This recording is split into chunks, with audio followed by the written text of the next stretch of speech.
Thank you, Mr. Chairman. Since you bring it up, why don't we just start there? Dr. Verma, I wasn't sure I understood your answer to Senator Moody a moment ago. Do you think that men can get pregnant? I hesitated there because I wasn't sure where the conversation was going or what the goal was. I mean, I do take care of patients with different identities. I take care of many women. I take care of people with different identities. And so that's where I paused. I think, yeah, I wasn't sure where you were going with that. Well, the goal is just the truth. So can men get pregnant?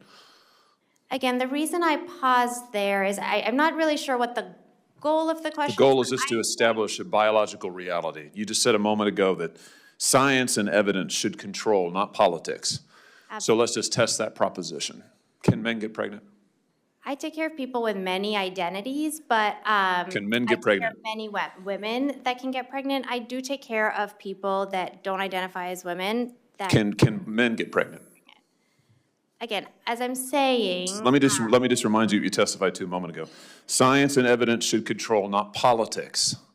Absolutely. So can men get pregnant? You're a doctor, I think. Science and evidence should guide medicine. Do science and evidence tell us that men can get pregnant? Biological men, can they get pregnant? I also think yes/no questions like this are a political tool. And no, yes/no questions are about the truth, doctor. Let's not make a mockery of this proceeding. This is about science and evidence, and I'm asking you. You know, the United States Supreme Court just heard arguments yesterday at great length on this question. This is not a hypothetical question. This is not theoretical. It affects real people in their real lives. And you're here as an expert, called by the other side as an expert. And you've been telling us that you follow, right, you're a doctor, and you follow the science and the evidence. So I just want to know, based on the science, can men get pregnant? That's a yes or no question. It really is, I think. I think you're trying to reduce the complexity of a lot. I'm not. I'm trying to get, it's not complex. I'm trying to get to an answer, and I'm trying to test, frankly, your veracity as a medical professional and as a scientist. Can men get pregnant? I think you're also conflating male and female with... No, I'm not conflating male and female. They're two different things. There's biological men and there's biological women. And I want to know, can men get pregnant? What you were talking about is biological... You're not going to answer my question. Biological males. This isn't hard, doctor. Can men get pregnant? Yes or no? Again, I would be more than happy to have a conversation with you that is not coming from a place of trying to be polarized and push I'm not trying to be polarizing. I'm trying to ask, I think it is extraordinary that we are here in a hearing about science and about women. And for the record, it's women who get pregnant, not men.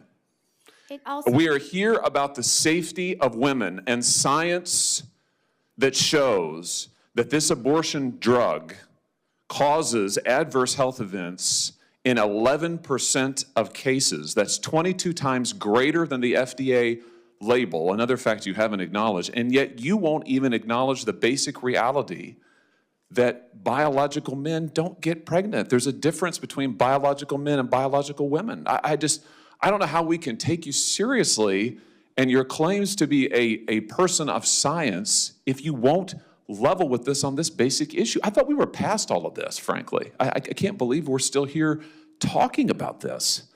I am a person of science, and I'm also someone here who's here to represent the complex experiences of my patients, and I don't think polarized language or questions serve that goal. I don't think they serve the American people. It is not polarizing to say that there is a scientific difference between men and women, and I want this to be clear and for the record. It is not polarizing to say that women are a biological reality and should be treated and protected as such. That is not polarizing, that is truth. It is also, by the way, the United States Constitution, which offers unique protections to women in a variety of circumstances as women. And your refusal to recognize women as women and men as men is deeply corrosive to science, to public trust, and yes, to constitutional protections for women as women. And I think it's extraordinary that you would sit here and advance a political agenda that has been thoroughly discredited and rejected by the American people in this forum.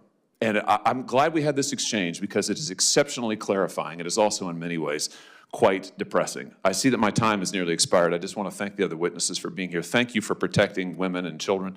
Thank you for your valiant efforts. Thank you for following the science. And thank you, Mr. Chairman, for this hearing. Senator, also